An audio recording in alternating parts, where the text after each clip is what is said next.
Assalamualaikum warahmatullahi wabarakatuh. Perkenalkan, nama saya Cika Amalia, NPM 2018-520064 dari Prodi Akuntansi Universitas Indo Global Mandiri.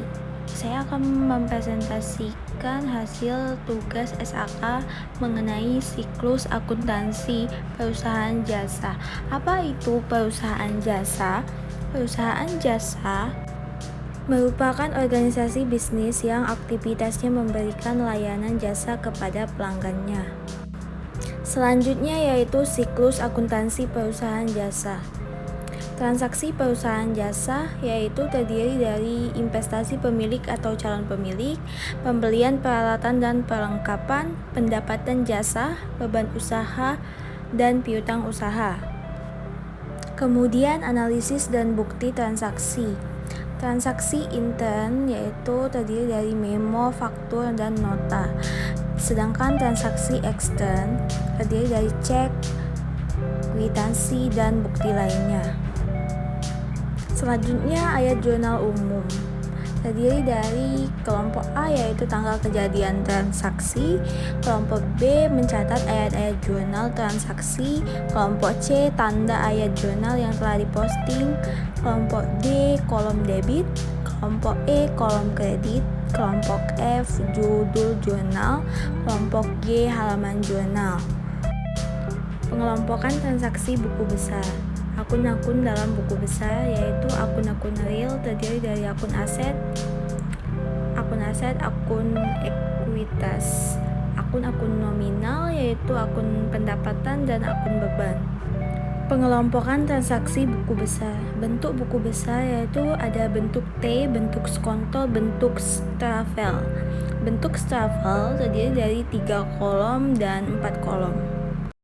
Berikut adalah contoh dari bentuk skonto, strafel 3 kolom dan strafel 4 kolom. Kemudian neraca saldo terdiri dari kolom nomor akun, nomor rekening, saldo debit, dan saldo kredit.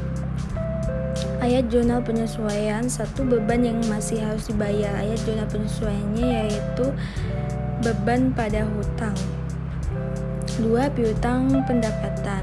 Ayat jurnal penyesuaiannya yaitu piutang pendapatan pada pendapatan. 3. Beban dibayar di muka. Transaksi dicatat sebagai aset yaitu beban pada dibayar di muka. Transaksi dicatat sebagai beban yaitu dibayar di muka pada beban. 4. Pendapatan diterima di muka. Transaksi dicatat sebagai pendapatan yaitu pendapatan pada diterima di muka.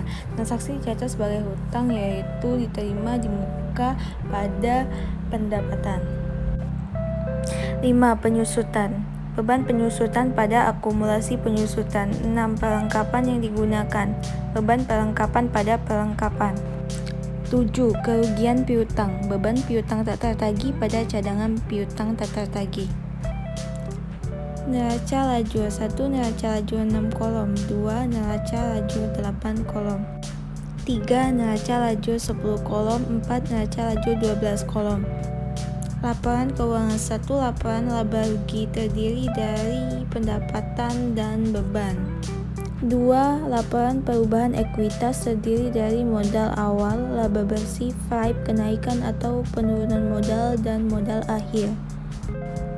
Ayat jurnal penutup terdiri dari akun pendapatan jasa, ikhtisar laba rugi, dan modal.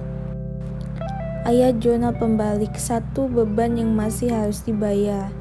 2. Beban yang dibayar di muka atau jika tercatat sebagai beban.